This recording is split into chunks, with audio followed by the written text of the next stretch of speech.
جاؤ چیک کر کے دیکھ لینا، جو آج پاکستان کی تعریف کر رہے ہیں، چند دنوں بعد جب ان کو حکومت میں جگہ نہیں ملے گی وہ اس ملک کو گالیاں دیں گے۔ اگلی باری ان کو مل جائے ملک خوبصورت ہو جائے گا، پھر اگلی باری نہ ملے پھر گالیاں دیں گے۔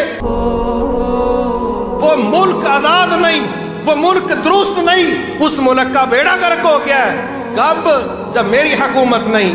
آج کیا ہے؟ مایوسیاں، شکوے، تنقید، بدتمیزی، اور موضوع کون ہے؟ پاکستان۔ موضوع کیا ہے؟ وطن عزیز۔ وجہ بھائی جاؤ، میں انشاءاللہ ایک بات آپ کے سامنے رکھنے لگا ہوں۔ اللہ سے ڈر کے آپ نے اپنے گھروں میں جا کے ذرا اس کا جائزہ لینا ہے۔ مایوسی کیوں ہے؟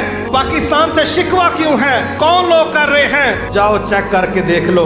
95% شکوہ کرنے والے، تنقید کرنے والے وہ لوگ ہوں گے جو چیخ چیخ کے یہ کہہ رہے ہیں کہ جس ملک میں ہماری پارٹی کی حکومت نہیں، ہمیں ایسا ملک نہیں چاہیے۔ جس ملک میں ہمارا اقتدار نہیں، ہمارے مفادات کا تحفظ نہیں، ہمارا پروٹوکول نہیں، ہماری ضروریات کا لحاظ نہیں رکھا جاتا، وہ ملک آزاد نہیں، وہ ملک درست نہیں، اس ملک کا بیڑا غرق ہو گیا ہے۔ کب؟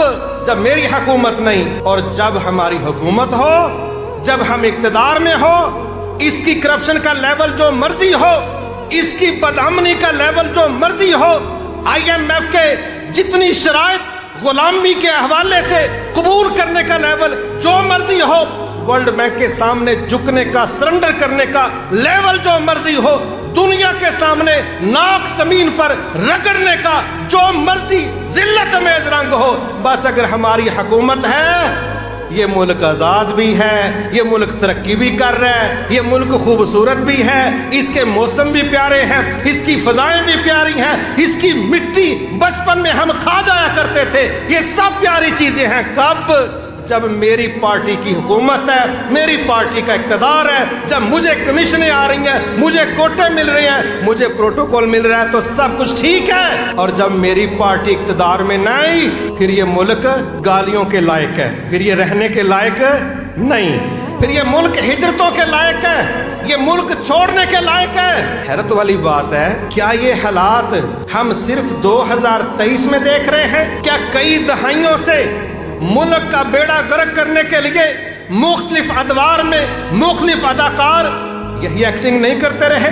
کیا اس کو مسلسل نوچا جاتا نہیں رہا؟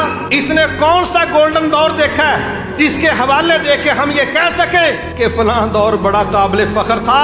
مگر جس پارٹی کی حکومت ہے اس کے دور کی تقریریں سن لو، اور جب وہی پارٹی حزب اختلاف میں ہے، تقریروں کا موضوع اور۔ کیا واقعی یہ ملک 2، 4، 5 سال کے اندر یہ زمین و آسمان کا فرق دے سکا ہے؟ کوئی پارٹی اس کا دعویٰ کر سکتی ہے؟ نہیں۔ مفاد پرستی، ذاتی پروٹوکول، ذاتی ضروریات جس کو دے دو اس کے لیے یہ ملک بڑا خوبصورت ہے، اور جس سے یہ نعمتیں چھین جائیں کسی بھی وجہ سے، اس کے نزدیک یہ ملک رہنے کے قابل نہیں ہے۔ جاؤ چیک کر کے دیکھ لینا، جو آج پاکستان کی تعریف کر رہے ہیں، چند دنوں بعد جب ان کو حکومت میں جگہ نہیں ملے گی وہ اس ملک کو گالیاں دیں گے۔ اگلی باری ان کو مل جائے ملک خوبصورت ہو جائے گا، پھر اگلی باری نہ ملے پھر گالیاں دیں گے۔ جاؤ جا کے چیک کر لو۔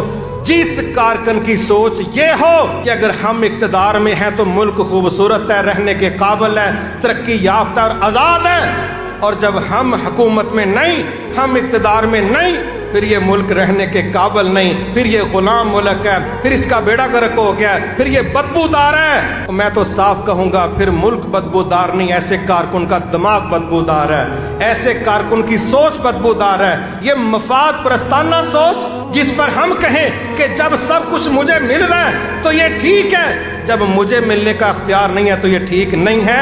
یہ مفاد پرستوں کے میرٹ تو ہو سکتے ہیں، یہ محب وطن لوگوں کے معیار نہیں ہو سکتے۔